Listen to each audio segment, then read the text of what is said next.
মায়ের বদদোয়া আমাকে কাবা ঘরের ইমাম বানিয়েছে। কাবা ঘরের একজন কালো ইমাম আছে, নাম ইমাম আল কালবানি। দেখছেন এই ইমামরা আপনারা?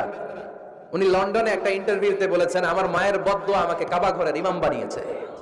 লন্ডনে একটা কনফারেন্সে উনি ইন্টারভিউ দিচ্ছিলেন।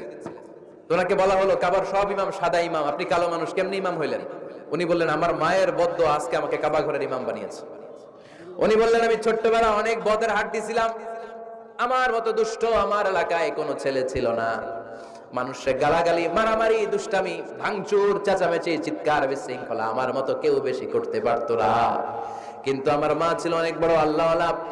আমার মা জানতেন আল্লাহর কাছে দোয়া করার কত বড় পাওয়ার। আমার মা যখন আমার উপর রেগে যেতেন, আমার মা জানতেন রাগের মাথায় বদদোয়া দিলে বদদোয়া কবুল হয়ে যাবে। এজন্য যখনই আমি বেশি দুষ্টামি শুরু করে দিতাম, আমার মা রেগে আমারে বদদোয়া দিয়ে বলতেন, আল্লাহ তোরে হেদায়েত দেখ, আল্লাহ তোরে কাবা ঘরের ইমাম বানায় দে।